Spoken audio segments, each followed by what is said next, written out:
What is going on, everybody? Today is a big day for Nick Sands Presents because today I'm doing my very first ever remote podcast on the channel, and I am sitting here with my man, Prince Sabedra. Sabedra. Fuck, I fucked it up. You did good the first time. I did it until the camera was on when it actually counted. How are you doing today, man? Thank you so much for coming on. Thank you for having me. I'm doing great. Just as I mentioned, I'm just currently at the gym, so then I had to stop my little workout just to do this interview. Can we talk about the level of grind that this man is on, that he's willing to stop his workout to come on and do a podcast with little old me? I'm honored. A bona fide celebrity doing this for me. Not celebrity status yet, but hopefully one day. Well on your way. So why don't you give us a quick... So you are a power slap athlete. You started off, or you used to do Muay Thai. You train hard. I've been following you online for a little while now. Why don't you give us just like the superhero origin story of who you are, how you found yourself in power slap, and sort of the path you took to get there. Well, I guess it started with me competing in Muay Thai. And last time I competed in Muay Thai was back in around COVID time, so that was about 5 years ago. But ever since then, or even since I was even younger than 5 years ago, I always told myself that I wanted to be, part of the UFC. I'm pretty sure that's almost everybody's, dream to, be at that high level of competition, is being in the UFC or a boxer. So then, I competed, had 3 matches. Currently 3-0, but at that time I was competing at 155, 165. Currently I'm at 205, so it's a really big jump, to go from 155 to 165 and then all of a sudden 205. And but then I had seen Power Slap originally, when it first started, and I was like, oh, look at this, I was like, I don't think it's gonna get that big. But then actually my uncle, Azael El Perro, joined Power Slap for the very first season, and he was, he ended up winning the competition for the very first season to Road to the title. And then I was like, I started kind of watching videos here and there, and I was like, I don't think it's gonna be that big. But at that time, I didn't even know that Dana White was backing up the sport until I found out that he was backing up the sport, and I was like, you know what, fuck it, I'm just gonna start applying. And that's when I just started applying for like almost 2 years, and finally, I ended up getting contacted by the matchmaker Erica, and finally I got my opportunity. And I had been, slowly training with Power Slap, like with my uncle, like just trying to work on my slap, because I did want to go there and show that, I'm here to stay, that I'm going to be a dangerous person in the rankings. I'm here. I don't want to be the guy that just comes in and then automatically gets taken out of the sport. I want to stay there. So you don't want to be a stepping stone. You want to be the stone that steps, right? I guess if that's the very first time I ever heard it that way, but yeah. So there is something interesting about like, what is it about Power Slap? Like, for most people, when I watch Power Slap, I'm like, wow, getting slapped by as hard as someone possibly can and not being able to flinch seems crazy, and I never want to be a part of that. So what is it about you that made you look at that and think, you know what, that's for me?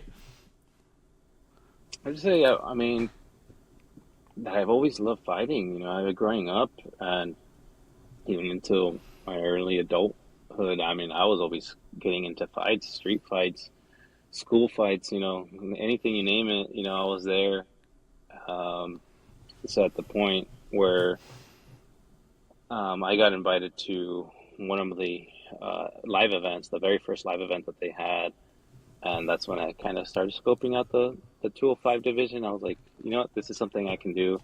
Definitely. Like, I already had seen several people that had fought in that in that card, and I was like, yeah, these guys, I'll run through them like nothing. So then that's what I've been trying to do, and then until finally I just got my call up. But I think everybody has to be a little bit of crazy in order for them to try and even consider joining this sport. Yeah, absolutely. I think you kind of got to be a little crazy to even watch the sport. You Yeah. have to already you had to have already gone down some weird rabbit hole to end up even seeing the sport on your phone. So it's like a very niche thing, I think. Yes. What was it? So you've had one match. What was it like? But it also sounds like you got to like watch matches live before you started. So what was it like going from being in the audience to getting to go in and slap a motherfucker? Being at the audience, um, it's different, I think. I mean, I would say just because you are there just watching as a spectator and you get to hear the slap, and then you just see how everybody usually gets quiet, like the whole crowd just gets quiet right before the slap, like everybody starts winding up. Usually a lot of people go on three. And then like people go one, like the crowd starts chanting one, two, and then before the third one, that's when everybody just stays silent, and then you just hear the slap just echo the whole room. Um, but besides that, I mean, it's kind of fast paced too compared to like a UFC fight or a boxing match where a boxing match can take 12 rounds if they end up going the distance. And with slapping, it's 3 to 5 rounds. I mean, it's pretty fast paced unless somebody gets knocked out in between those rounds. Uh, so I mean, it's fun. It's entertaining as a spectator. As me being up on stage, um, it's kind of just took it as a regular, Muay Thai match. My mentality was just being focused. I was just like, okay. I mean, I'm gonna see what this guy has. I mean, I don't think he has anything. And the reason why I say that is just because, before my match, Who there was was the a person you had a match against? Mirza, his some European dude, um, and and the reason why I can say that, like I already kind of knew that he like didn't have much power or anything. He didn't have like a really good solid slap.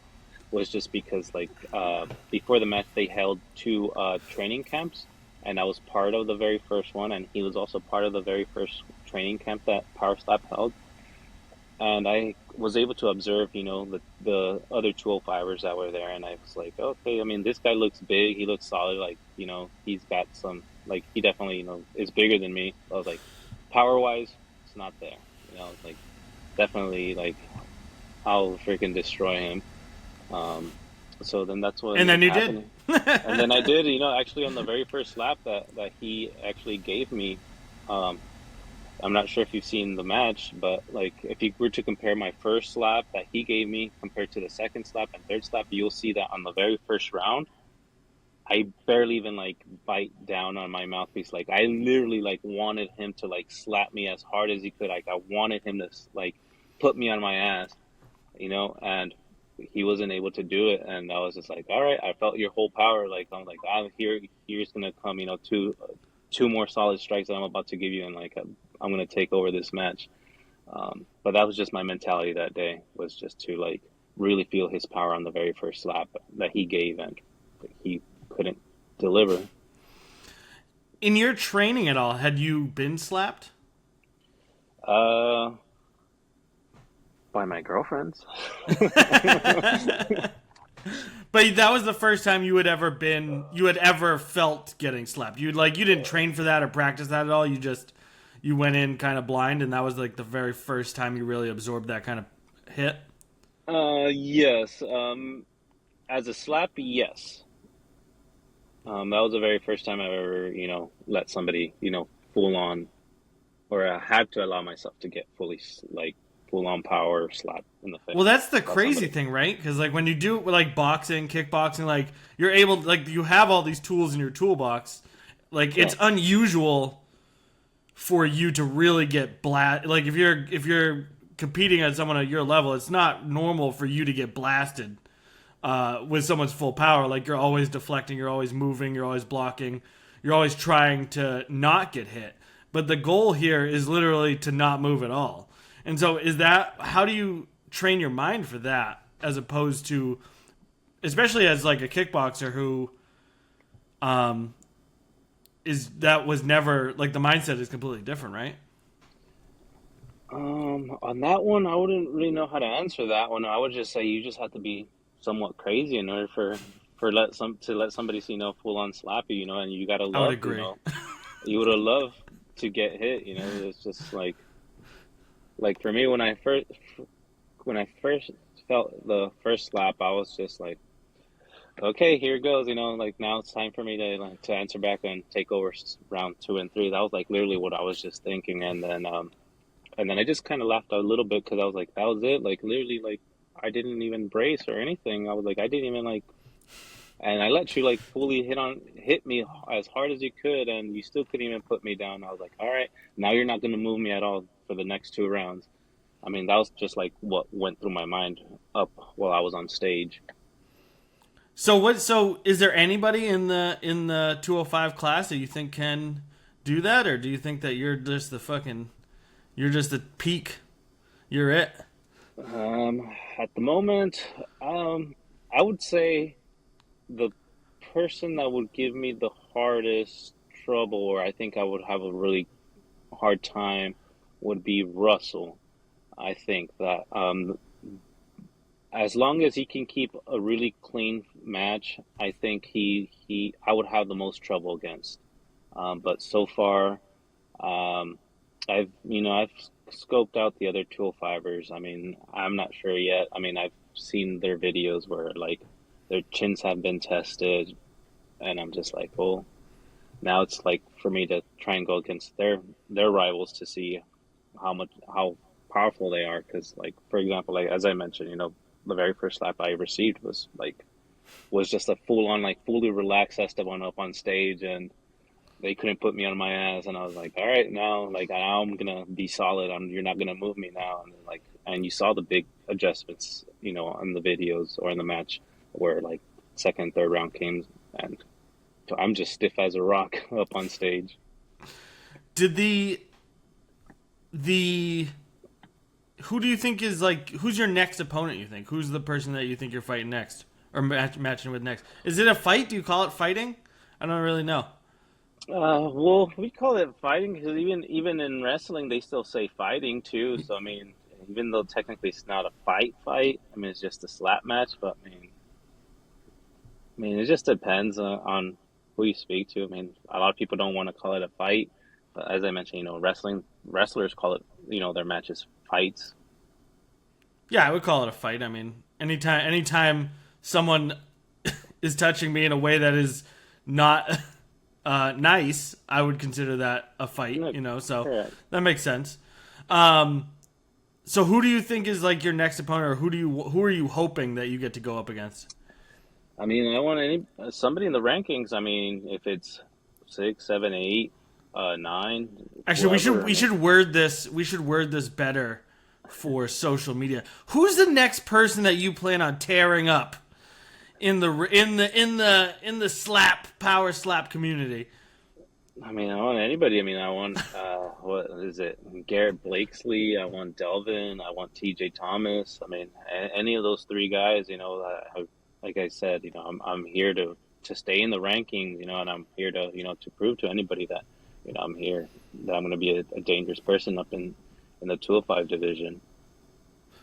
One of the things that I think is really cool about what's happening in power slap right now is like we have essentially invented a new sport. Not we, but like the people in power slap have invented a new sport. And so we're getting to see like the infancy of a sport, and then what's happening now is like all of the trainers and all of the people, like you don't really know how to train really for this thing, right? You're all just kind of experimenting and working out how the best, most optimal way to produce a powerful slap is. And so it reminds me of early UFC where you would have like a guy who's a boxer and wearing one boxing glove go against like a guy who's a sumo wrestler who's wearing like a sumo wrestler outfit, right? And then they're going at it, and then like as we go on, we're going to see athletes get better and better and better and better and more optimized training as we go. What's it feel like to be sort of on the cutting edge of that thing that you're doing? Oh, that's funny that you named that out because it's something that like us slappers have kind of like spoken to each other about this, and we're like, well, currently we're just like basically like the guinea pigs of this sport because yes, and it does get compared a lot to the UFC of when it first started. Um, but so far, I mean, I would say it feels kind of good, but then I kind of at the same time a little bit um um how to say like communication wise, it's just like not the greatest. But I mean, but so far, I mean, it's just like you just have to like roll with it. I mean, as you go, as the sport progresses. But as a training wise, for me, I come from a baseball and Muay Thai background, so I just try and use combine those two mechanics together, and that's how like I try and get like work on my slap was just combining both mechanics. Usually, like for Muay Thai, a lot when it comes to kicking, majority of the time you always supposed to lead with your knee. When it comes to kicking, you raise up your knee first, and then you throw your kick, and then you rotate your hips, and then you pivot.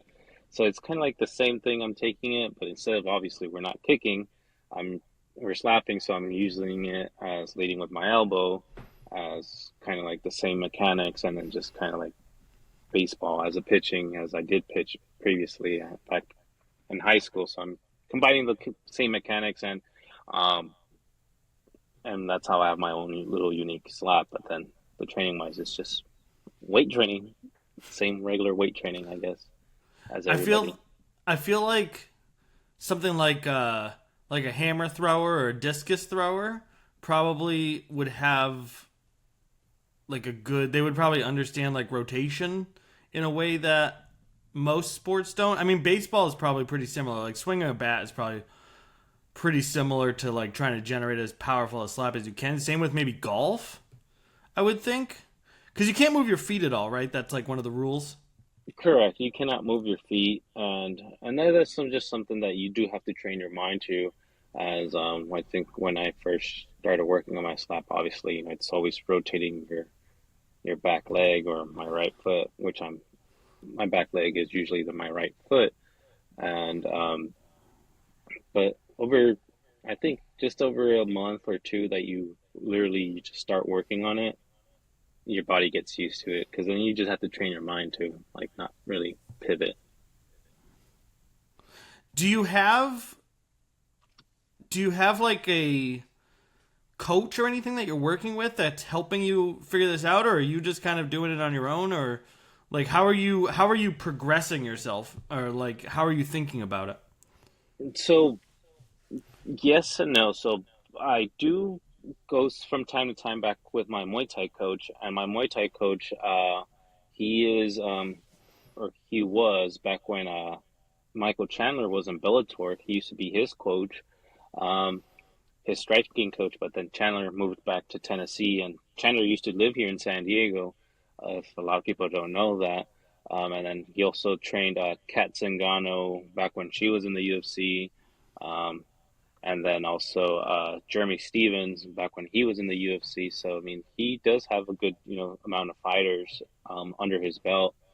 Currently, I think he has a guy that's under in Bellator. I keep forgetting his name, but he does have a good solid amount of fighters and experience too. So I do go back to him, from time to time to go just to work on my slap and just so he can help me generate more force or more power on my slap end. He's been helping me out a lot, honestly. I think right before my match, I went with him for a good solid week, and he did put me through a little training camp. And I came into Vegas like weighing around like 197, I think, because he's like, just lose the weight as much as you can right now before you fly out to Vegas. That way, when you get there, you're not trying to dehydrate yourself like everybody else, and you just go on there and just relax and just stuff yourself up with good solid protein food, and that's what I ended up doing. I went there like 197. I had to weigh 205. I ended up like I think I ended up weighing at the weight on weigh day like 202. But I was just trying to pound myself with like I was pounding just on steaks, mashed potatoes, and like nothing. And everybody else like with from there was just trying to cut weight and everything. I was like, I'm like I was eating donuts, and everybody was like, "Fuck you, man!" Like you should have lost the weight before, man. Eating like a super heavy.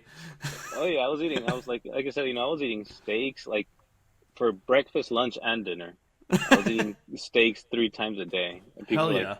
"How the hell are you eating so much steak?" I was like, "Well, I lost the weight before coming here, so I had the time to put on more weight that I could." That's actually very smart because there's nothing worse mentally than having to like even especially like if you're right on the edge and you're like I don't know if I'm gonna hit it or like I'm not sure if this scale is right. Like if you've ever cut weight while using a Oh scale, yeah. like you're like fuck, I don't know if this scale is even accurate or like if the scale that I'm gonna be like what's the gonna be the difference? You know what I mean? So that mentally always killed me because I was always right on the edge of my weight, and so like having to lose that weight beforehand always fucked me up mentally. But I was fighting at 152 coming down from like 180, so it was like it was it was a big cut and which honestly I probably shouldn't have done anyways, but Oh no, that's a yes. whole other story. I was a child at the time. I mean, I've done a similar weight cut as that. I did my very first Muay Thai match. I was like 187, I think, and I had to come down to 155, and I lost it all in one day. Just it was just straight up, sparring all day, running in the treadmill all day, and sauna. I think I did like a 3 hour session in the sauna, just trying to sweat everything out, and oh, and like just drinking distilled water because then regular water has minerals, and so then your body holds on to everything. So Yeah, I remember at the time I was working at a golf course, and I needed to sweat out the weight, or I was trying to sweat out a couple pounds, and so I wore my rain gear all day in like the 100-degree weather on this golf course while I was out mowing lawns and stuff. I must have looked like an absolute crazy person because I was fully decked out in rubbers, trying to sweat out the weight. Um, and that was terrible. And I wish I hadn't done that. Those same day weigh-ins are killer. oh yes. Um, how has the actual competition? Because you didn't go from like in Muay Thai. I don't know this for sure, but I don't know like what level you got to in Muay Thai. But like the pageantry and like the event that is Power Slap must have been completely different from what you're used to in a match. Is that fair to say? Um, n- I would say being up on stage, not yet. And the reason why I say this is just because my match was a early prelim, so there wasn't as many people there. Um, Well, I just mean like the super bright lights, the cameras, like having all of the sort of people there directing what's going on. It must have just been. I would think that would be unusual compared to other fights. um, I'm not sure. I mean, I think so. I mean, I Maybe honestly not. maybe just yes, the bright lights. I remember just once they finally um announced like me as the winner, or they put us like facing the cameras. I was like, okay, this is way too bright already. But the only thing that was going through my mind was just like I was just focused on on my opponent the whole time. Even I did several interviews before the match, and people were like, "Oh, I'm pretty sure you're excited about this." I'm like, "Well, there's nothing for me to be excited about right now. My match isn't over yet. It's like my job is still not done. I still got to go out there and perform. So I'm like, what is there for me to be excited about? My job's not done. Um, but there was a point where like being up on stage and the camera person kind of approaches you like face, and I was just like, okay, like whatever. So I was like trying not to like look into the camera and like be all embarrassed. I was just like, so that's why I was just kind of just trying to ignore the camera guy when he was like trying to approach me up like super up close. I was just like, I was just focused. Like I was just trying to, you know, close everyone off and just be focused on my opponent.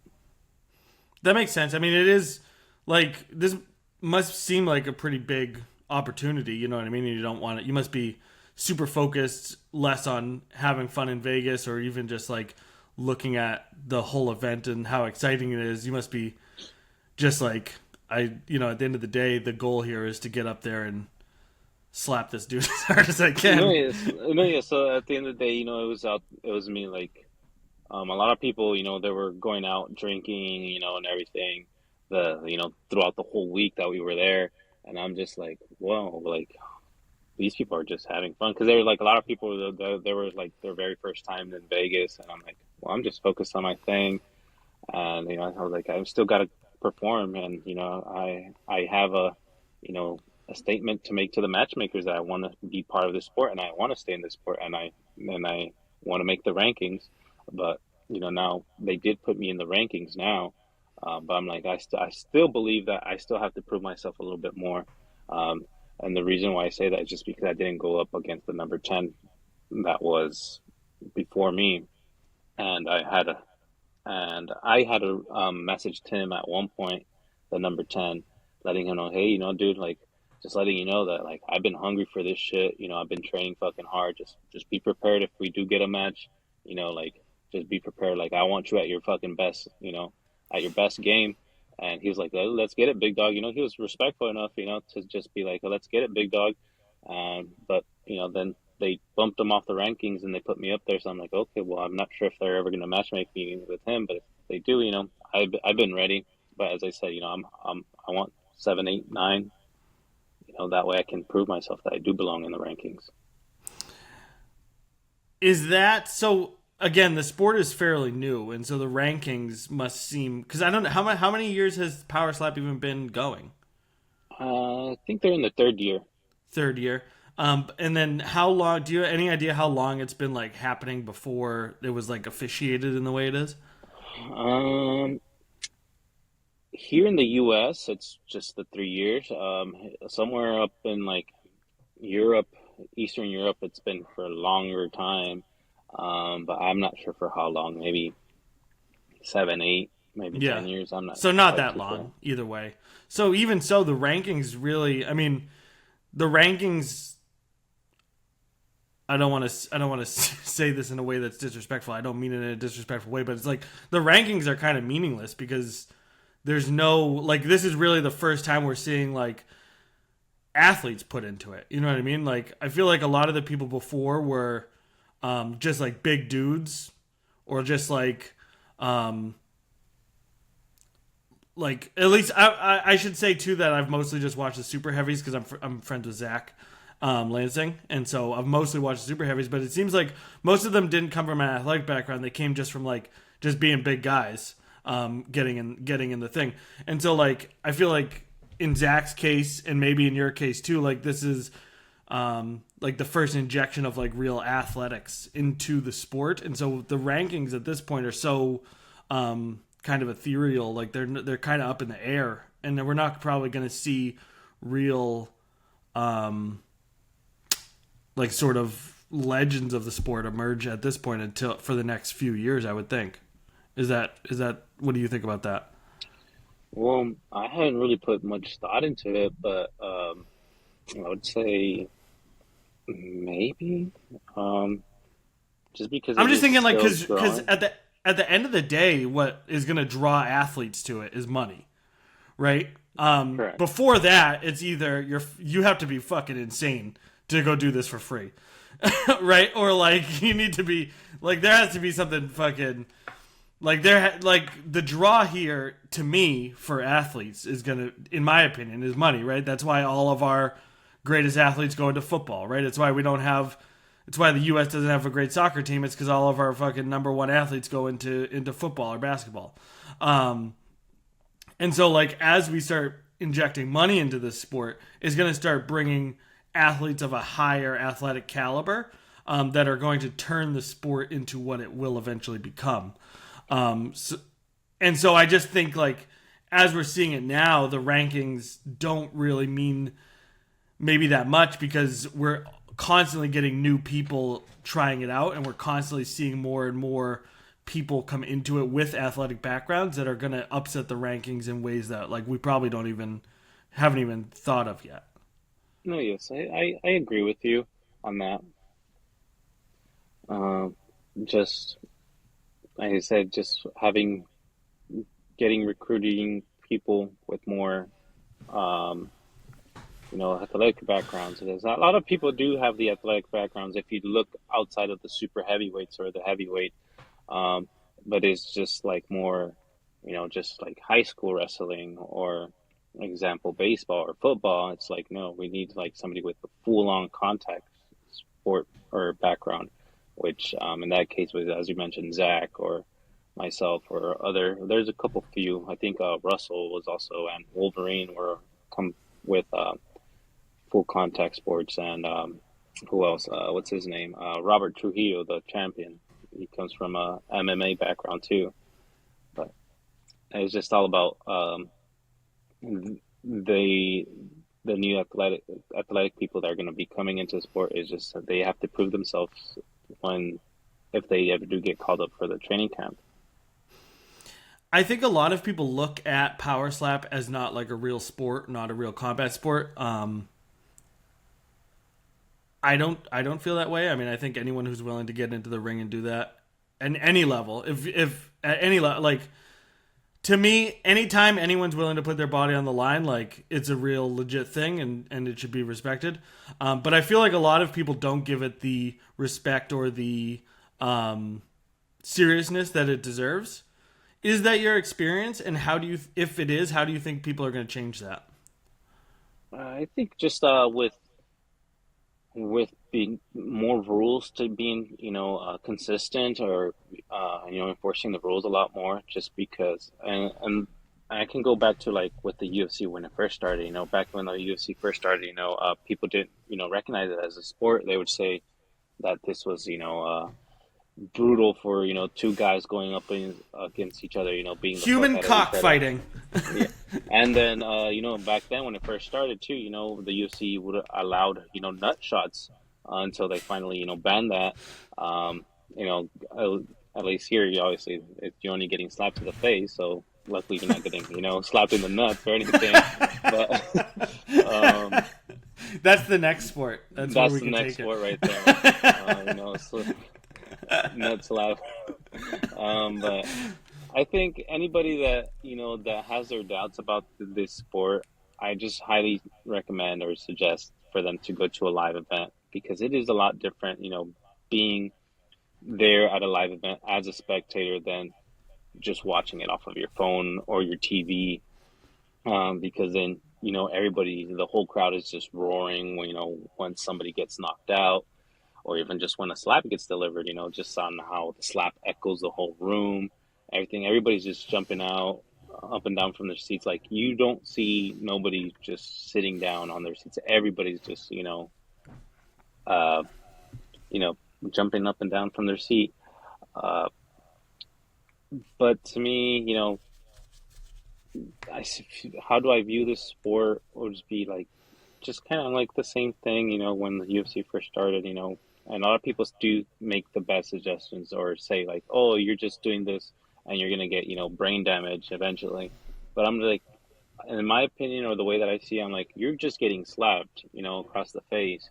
You're not really, even though you're getting slapped across the face at full force, it doesn't cause as much, or it doesn't cause brain damage as, getting kicked, elbowed, or knee to the head as you do back in UFC, or in Muay Thai. That's where you are allowed to elbow people, knees, and kick to the head. So I mean, I think that does a lot more brain damage than just a typical slap.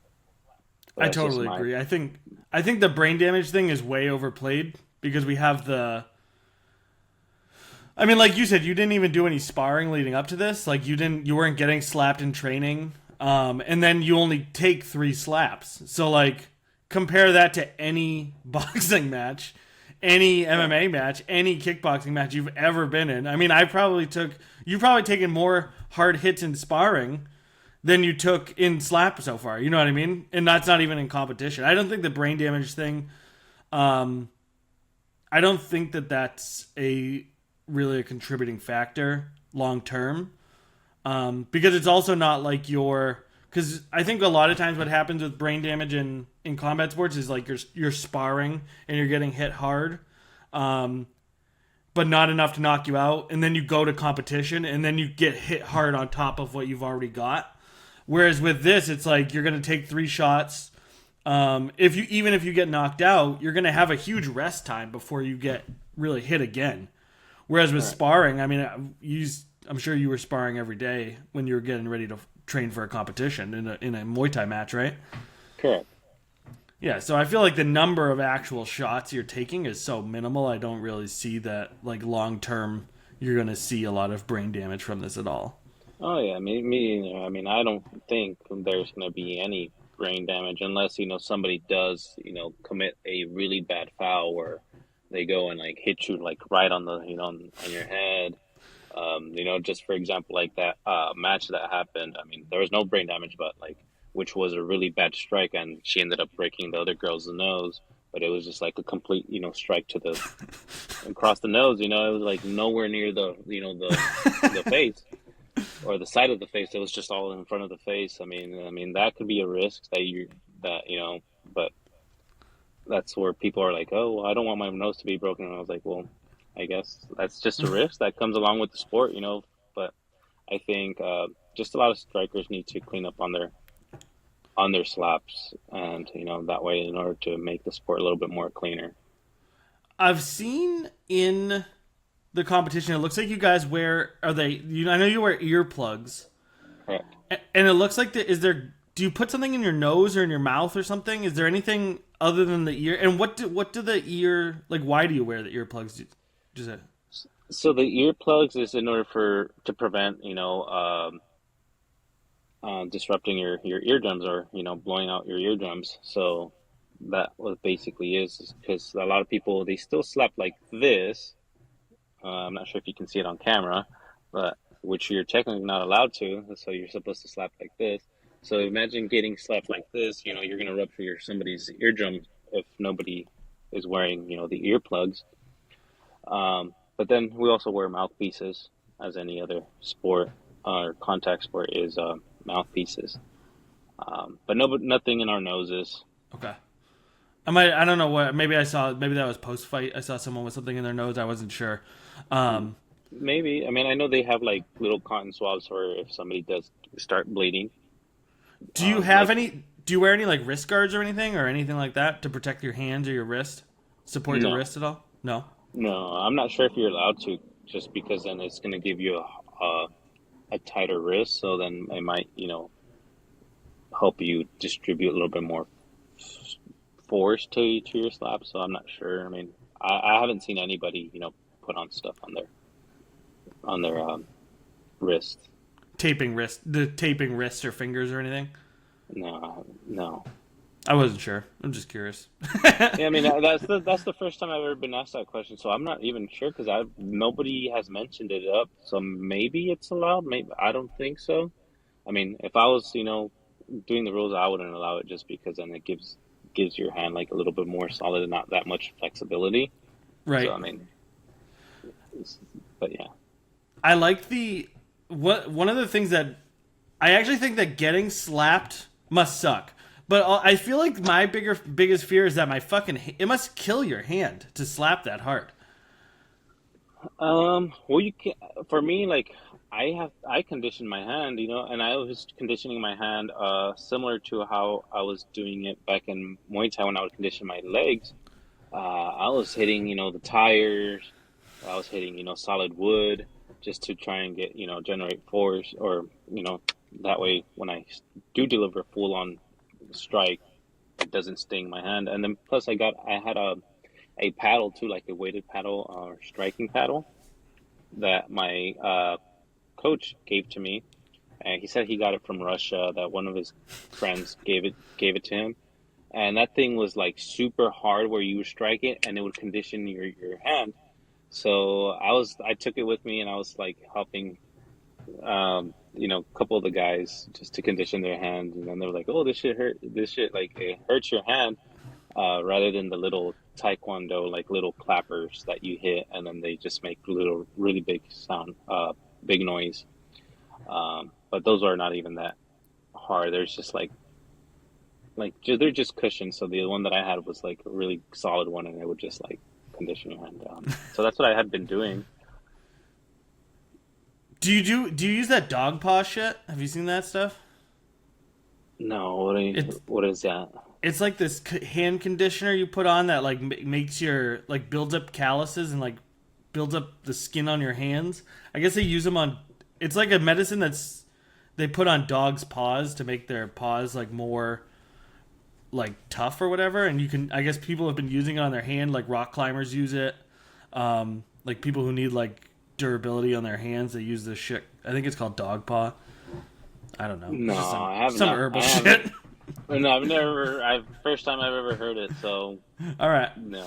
But I even also have like a crazy technique to condition my chin also. So Oh really? um so um before each match, um back when I was competing in Muay Thai, I want to get my baseball bat because I have like a full on wood like maple wood bat, and I would just freaking hit myself in the chin and the face. And that's the same thing I did across the, leading to the match was just like I grabbed it. I mean, it's not like if I'm like, I mean, I have it in the trunk of my car, but it's not like I'm doing like a full on force as hard as I could. It's just like, first I start off tapping my chin, kind of, but I'm wearing my mouthpiece. So I'm like tapping it, tapping it, tapping it, and then once I start building, that little strength, I start going a little bit harder. I do both sides. I mean, but that's just me. That's That's fucking like I said, you got to be a little bit crazy, and that's yeah. That's one of wild. the little one of the little crazy things that I do. I could hear in your voice when you started describing that you were like, oh wait, actually this does sound actually crazy. Well, I mean, I tried putting my uncle on it, and he's like, "Oh," he says that he usually just slaps the shit out of himself. But I'm just like, well, a freaking wood bat is way more solid than your actual hand. But I mean, I've tried slapping the crap out of myself. I'm like, nah, the bat is much harder, much more denser. Do you there's no there's no is there like other leagues other than Power Slap, I guess is what I'm trying to get at? There's a smaller league called Slap Fight Championship, I think, or SFC. But I tried getting into there before, like as I was trying to apply to Power Slap, and um, and the guy I the owner of it, I like he added me on social media because he knew that like my uncle was on Power Slap, and I was trying to join, and then I was just kind of did a little smack talk, with a little bit of the slappers here and there, and to the point where like some of the slappers were trying to call me. I was like, I'm ready to take you, take any of you bums out, but then I found out that the dude doesn't like. I don't want to say it on camera. Okay. Uh, Well, you but can yeah, scratch. I'm not going to cut it out, but we'll just stop talking about it. yeah. So Sorry about that. I found out a lot of things from that guy or from that, from that league, and then I was like, oh fuck this guy. I'm like, I'd rather not. I'm gonna stop trying to attempt to join this. You know. All right. In the in obviously Power Slap is owned by UFC, and Dana White is leading the charge on Power Slap. What is that like? Because that must be. I mean, I've seen the matches. It's all like UFC alumni. There's celebrities there. I mean, everybody's like dressed up in the audience. Like, what is that like? Getting to see all of those people who you're used to seeing in a ring or on a screen, like in person, and they're there to watch you. Well, the only celebrity I've met so far yet, and I was able to have a good conversation, was Michael Bisping. Um, and but I know just seeing other fighters, like for example, when we were doing our promo videos, Um, there was Ilya Torporia, or hopefully I didn't botch his name. Please don't kick my ass if I botched your name, Ilya, please. But he was there at the Apex. You know, he was doing, I guess, his little interviews with the UFC right before he defended his title because it was that same weekend, and I didn't get to interact with him that much, or I didn't even get to interact with him. I mean, got to interact a little bit with his, I think it was his brother and his son, I think, because like they were in the same waiting section as we were, as they were like pulling us, you know, one by one to go get our makeup done. And I can't believe I just said that. Hey, But everybody, when you're on camera, you need makeup and hair. That's just how it uh, is. well, I don't need the Everybody hair. has it. Oh, you didn't get that? Well, what? Whoa, whoa. Fucking good luck with this thing. But no, I mean makeup and hair is standard on any set. Anytime you're doing any promo work, anytime you need to look your best, it's fine. There's nothing wrong with a little makeup No, when you're yes. getting your photos done.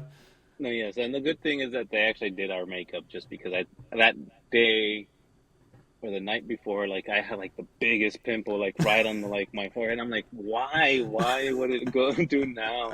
And but yeah, at least they were able to cover that thing up. But that just the only thing I interacted with his son. I think it was his son. Was just like he had a little car and he fell, and I just grabbed it and gave it to him, and he started speaking in Spanish, and I just kind of like um echoed what he said, or just like repeated what he said in a funny way, and he started laughing, and then like I said, I think it's maybe Elias' brother, um, was there, and he just kind of looked at me and kind of laughed a little bit, and that was pretty much it.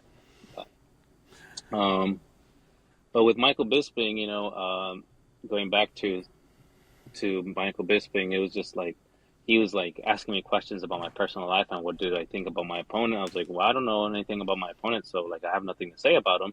All I know is that he says that he's gonna try and put me on my ass, and I'm like I'm gonna give him, I'm gonna see if he can put me on my ass on the very first round. But it was just different because I did mention to Bisping that my opponent thinks that he's gonna put me in my ass or on my ass when one of my biggest idols is here, which is technically you, Bisping. It's like that's just not gonna happen. And he was like, "Oh, thank you. Appreciate the kind words, but we'll see." And I was like, "Okay, we'll see." But yeah, and then it came to match day, and I was able to prove. It was like this guy, like people think that they're gonna put me, on my ass, or gonna put me to sleep in front of my one of my idols, which is Michael Bisping. Not gonna happen. The Yep, pressure not is gonna on. happen. The pressure is on at that point.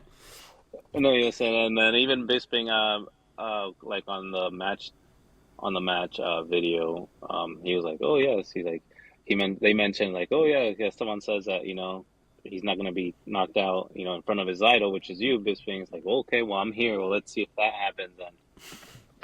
And I believe he was surprised on the outcome of my match. So they call you Prince.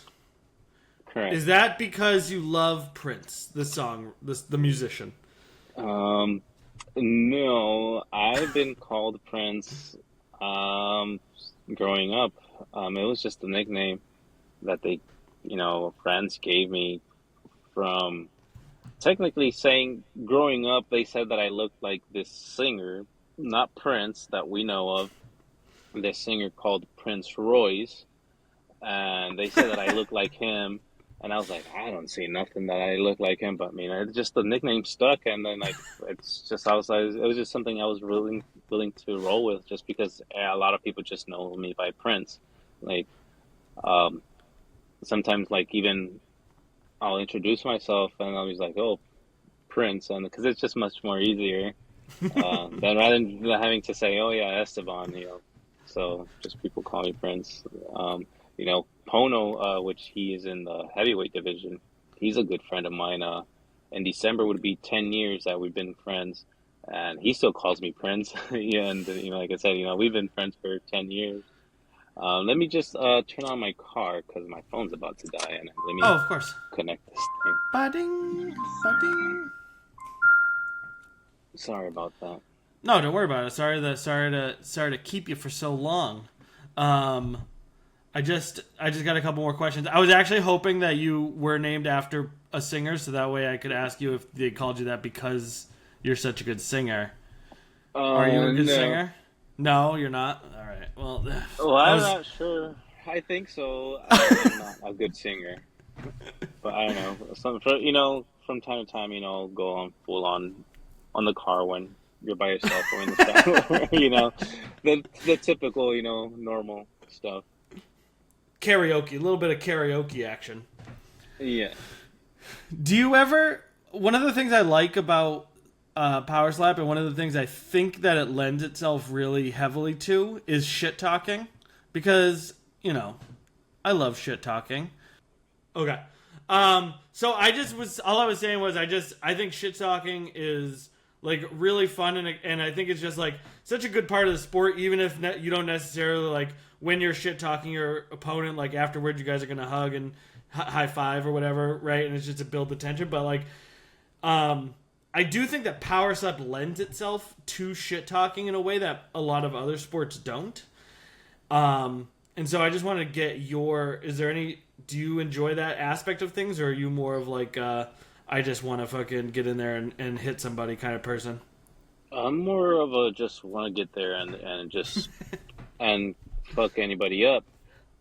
But I mean, I'm not much of a shit talker unless I get to the point where I have to shit talk or like it takes a lot for me to even shit talk. Like I have to be mad. But being up on stage, it's different. If you watch my match, first round I don't do no shit talk, but then second match, or second round, I'm like, is that it, dude? Like, is that it? Just do it just a little bit, just trying to get in their head. But even when I did Muay Thai, when like before match, no shit talk. I'm just a normal calm guy. But then like when it comes to like performing on stage, it's just different. Just because the adrenaline rush is there. You're getting hit and you're hitting the other person. So I mean that's when I start shit talking, just because I like seeing how my opponents feel where like the very first round.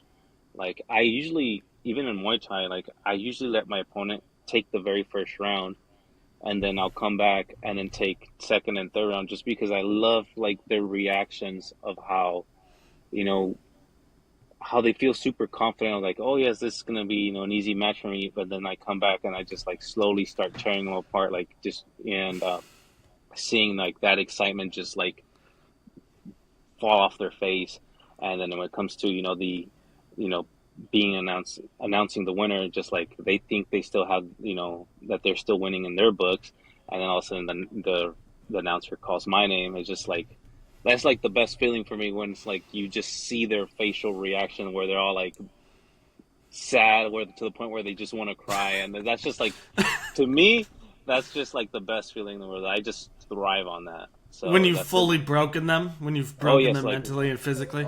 oh yes, because like even in Muay Thai, like I usually talk shit to them as I'm fighting them, and I'm like, come on, dude, is that all you got? And like they'll try and like, let's say if, and this is kind of a little crazy for me, that like I've gone to the point where like I've had my Muay Thai match, and like they're trying to like throw a jab on me to kind of keep me away, and I'll put my hands down and I'll fucking throw my face towards their arm, like full on jab is coming, and I'll just like boom, like I'll put my hands down and I'll let my head like hit their glove, and I'm like hit me fucking harder, dude.